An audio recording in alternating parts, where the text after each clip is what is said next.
You wanted to speak, or have us speak this morning, of who and what is God. Let us call it what is God, because we are not a who. In fact, that small word in all your languages, whether it be God or God, has probably been one of the most destructive things that man has ever done. Because everything that man tries to label, he identifies, and generally within his scope of understanding. So we have been carved into stone and said that is God. We have been carved into bronze and said that is God. We are the elements within those things, but that is not us.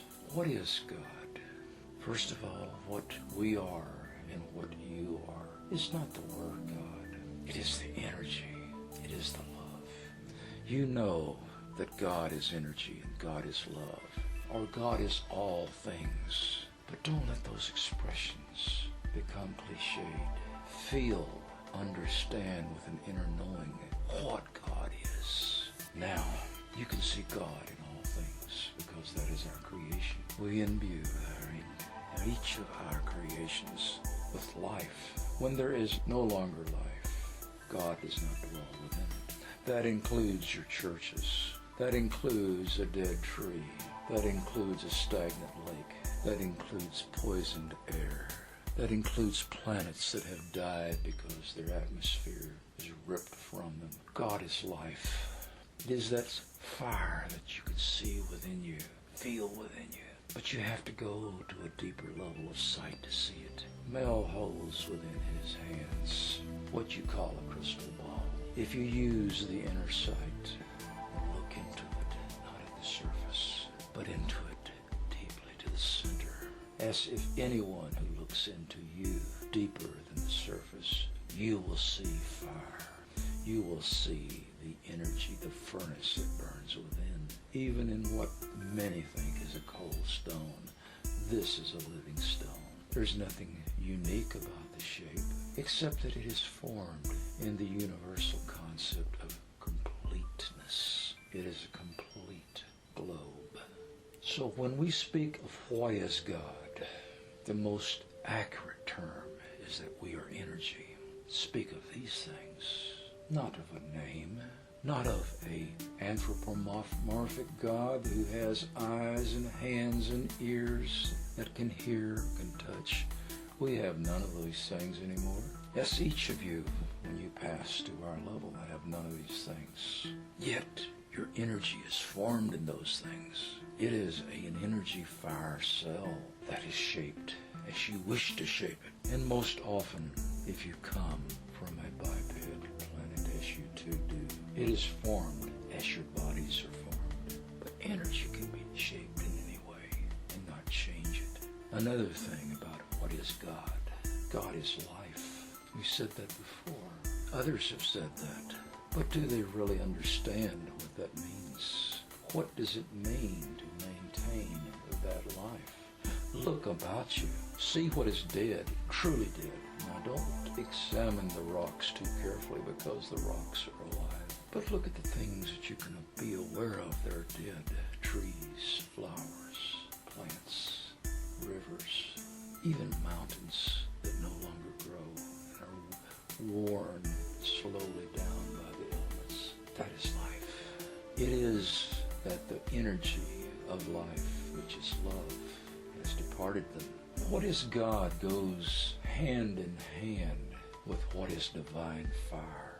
Every fire, every approach to that fire that man creates, the atomic reactor, a bonfire, destroys. Have you ever thought about that? Come in contact with a nuclear reaction chamber and see what happens. You experienced it on your planet recently with the effects and after effects of not only bombs, but Chernobyl. Man's attempt to create life kills. Take the energy in its rawest, purest form and use it as it is, and it creates life. It is life. Your science has not yet learned how to create the energy from that is, from what is. No, they take and convert it into something that it is not. So even the term fire is incorrect. Think of the connotations of fire. It consumes. Love does not consume. Do you see how it's all linked? Love does not consume, but so many people try to make it so that they consume another. They do not give that other the freedom. Fire, divine fire, the only fire that lives and rejuvenates is energy. But it's a different sort of energy. You need proof that there is God. Then see the various forms of energy as they escalate up from inert to the dynamic, to the fantastic power that is visible and felt. Now, the pillar of fire is a good graphic representation. You can feel it with a deep inner soul memory. How is it created? You, others, who are in tune, who are one, again, that magical number, activate it from within and call it from everything that it has been that we have created that still has life. You can't call energy from a stagnant pool. You can't call energy up from a dead plant or a dead body, but you can draw that energy out from within where the soul still exists. The soul is fire. But without those words, with your species being limited as it is when it comes to mind-to-mind contact, you have to use the terms that are available. They will change as your vocabularies expand in the centuries that follow. What you call fire today will not be fire tomorrow, but it is energy. The essence of it is energy. Now I wish for you to think about that energy.